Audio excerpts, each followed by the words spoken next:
มไก่บ้านแซ่บไก่นั่นก็ไปปลา ไก่พันๆอาหารเย็นเด้อพี่น้องนี่แซ่บๆน้ำกันเด้อมื้อนี้เด้อต้มไก่พี่น้องเอ้ยก็สิเบิดน้ำต้มไก่บ้านนี่ตัวความแซ่บเนาะพอครัวเฮากำลังสับปกๆอยู่ง่ายหมดเลยอันนี้ของหวานอันนี้แนวแก่นี่หมาก็เห่าเลยจักมันเห่าอย่างมาพี่น้องจวดๆต้องกันเด้อเดี๋ยวละจักหน่อยกันเอาไปต้มบรนก็ได้กินนี่รอแป๊บ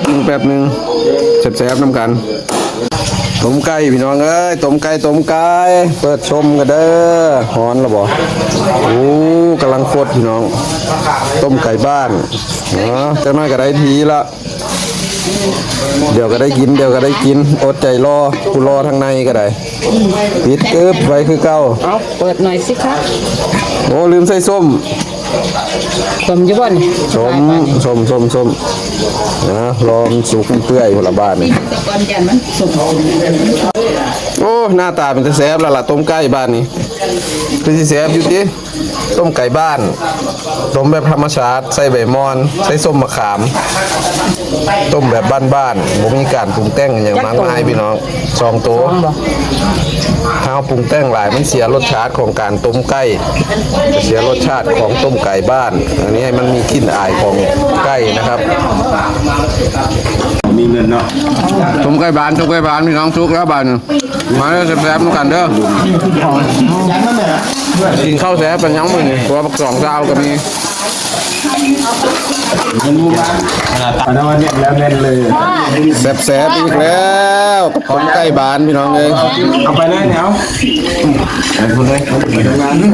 เบายี่ห้อทุกคนนะเสื่อมกูบึ้งเลยใช่ไหมโอ้ยมาสิเบิ้งเขานี่นะ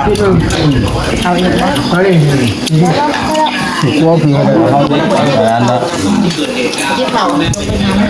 ใช่ตัวของมันอ่ะต้มไก่นั้นต้มไก่บ้านแซ่บไก่นั่นก็ไปปลาไก่พันไม่บ้านนะพี่ตามเผ็ดตามเผ็ดความดังตามเผ็ดคุณลุงเลี้ยงอาหารเย็นนะราคาก็ที่กินข้าวนะก็แม่นตัวบักสองซาวมาเงี้ยแน่ทีเอาไปยังเราทุกโลกแบ่งกันเลยโอ้ยมันกินเนี่ยเอาไปแล้วก็ที่ไฟนี่เอาไปพูดนะมันยากมันยากเอาไว้เพิ่นซะเราเดี๋ยวแม่อันตันเป็นบ้านเพื่อนเขาซื้อเหล้าเขียวถึงจะห่างแบบโมเมนต์เราเยอะได้เราอ่อนนะเราก็ได้อันนี้เราลูกก็ห่าของผู้เฒ่าแบบนี้บักสองซาวนี่ของผู้เฒ่าของนี้หน่อยจะได้เสื้อจูบทำไม่ได้เลยลูกสาวคนนั้น